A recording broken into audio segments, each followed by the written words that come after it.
How is it going, everyone? A little bit later on this video than I would usually like to be, but the week is not done yet, and come the next 2 days, there are a bunch of high-quality titles that are dropping, games that I would definitely recommend you to be very aware about. Some of them you probably already are, some of them maybe not, so let's talk about them and let's just get right into it. First of all, dropping tomorrow, I want to give a mention to Ultra Age. This is a game that's really going under the radar, but I see it as a title with a lot of potential. Definitely not like a hugely budget game or anything like that, but it looks like a pretty cool sci-fi action-adventure game.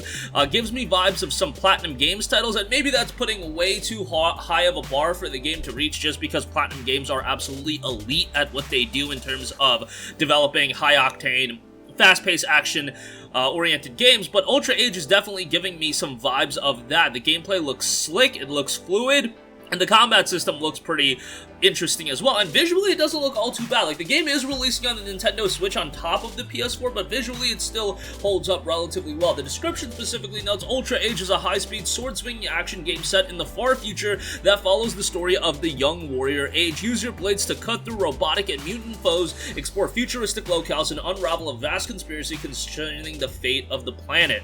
The game will also eventually be coming to PC, although the release date for the PC version has not been confirmed yet. The setting of the game notes follow Age on his journey in the year 3174, experience cutscenes that tell the story of Age's mission across futuristic mecha, forests, and deserts, developed with Unreal Engine, encounter mysterious characters, and overcome menacing bosses to uncover the story behind the fate of humankind. Again, this one is due out on PS4 tomorrow.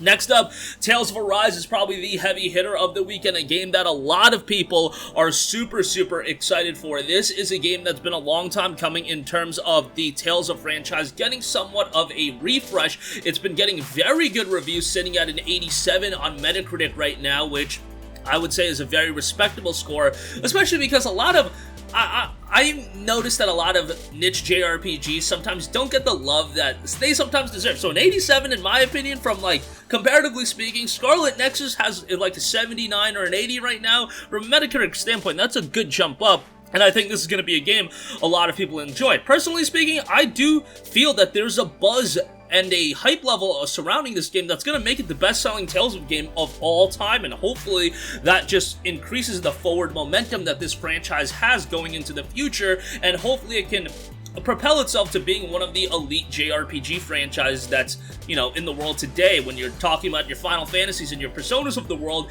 I want Tales of to get to that level where it's heralded among those JRPG franchises, because I feel like it's been at a tier below that, but Tales of Arise from a visual standpoint seems like a level up. The cast of characters look vibrant and very different, and I think a lot of people are going to get very into this game. If you haven't played the demo, go and play that. From what I'm talking to anecdotally with some people, it seems like the demo has sold a lot of people on this game, so if you're on the fence, play the demo and make up your mind after that. The game will be out on pretty much every major platform outside of Nintendo Switch on Friday, September the 10th, so be on the lookout for that.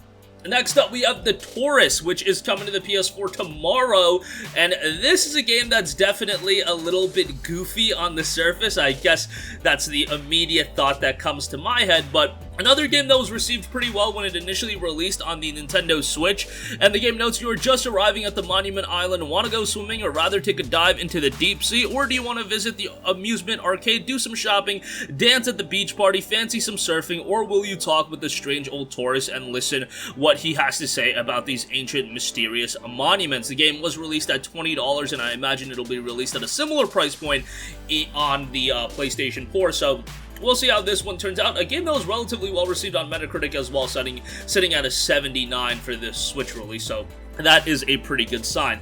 Next up, we have a Lost in a Random, which is coming to PS4 and PS5 Friday, September the 10th, so the same day as Tales of Arise. Pretty interesting game. This is an EA original release, and remember, they have been trying to put out some more games that's, I would say, not up the EA alley, but they're doing this program. It's a gothic fairy tale inspired action adventure where every citizen's fate is determined by the roll of a dice. Visually, it's got a really cool look to it.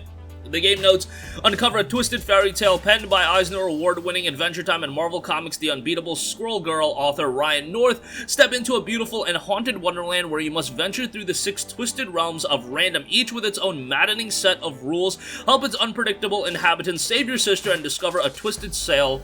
Roll with it in an epic tactical dice battles and defy your fate against all odds. The game will be released at $30, so it's rocking a budget price point as well. Something to keep an eye on for sure, and this one again dropping September the 10th.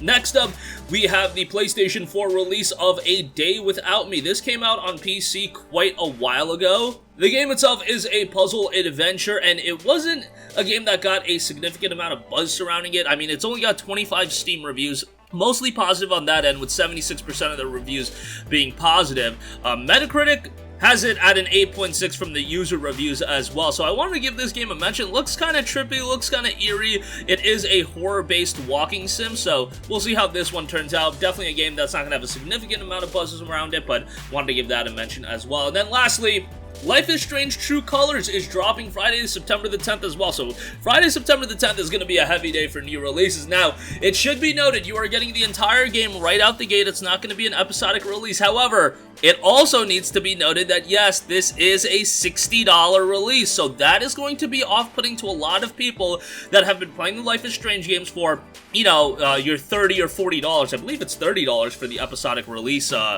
But we'll see how this turns out. Hopefully it's a little bit more lengthy, but it is a game that, obviously, if you're into narrative-driven games, if you're into more trippy storylines, you're gonna be into Life is Strange True Colors. It's gonna be a game with a lot of character development, and that's what it's gonna focus on. Story building, character development, and, you know, telling an emotional narrative. That's what Life is Strange always does very, very effectively. We'll just see if this game can justify the cost of $60, because I really do feel like that is going to be the element of the game that pushes a lot of people away from it and maybe wait on a sale for it. Maybe not necessarily, because off the top and, you know, assessing the game, if you really play the game, it might be worth $60. It might be a start-to-finish lengthier game, game with a bigger budget, whatever the case may be, but just because Life is Strange has been kind of tied to a more budget price point, I think that is going to make it a little bit more of a hard sell, but we'll see how it turns out. The game from a soundtrack standpoint looks absolutely excellent, and hopefully the game itself delivers at a high level as well. This one out September the 10th. That is going to do it for me. Again, a little bit late on this video, but still a lot of great games dropping this week, so wanted to get this video out there. Let me know what you're picking up. I'm sure a lot of you guys are going to be all over Tales of Arise, maybe Life is Strange, Ultra Age, definitely something to keep an eye on, but that's going to do it for me. Sound off with all of your thoughts in the comments section down below. Thank you for watching, and goodbye. Hey guys, we hope you enjoyed the video, and if you did, make sure to hit the subscribe button, and if you're already subscribed, do us a favor and hit the bell icon. This way you'll be notified whenever we post a new video. That's the best way to keep up with all of our uploads, and we usually try to upload 2 videos a day. And with the bell icon hit, you'll be notified whenever we do upload a video. As always, thanks for watching.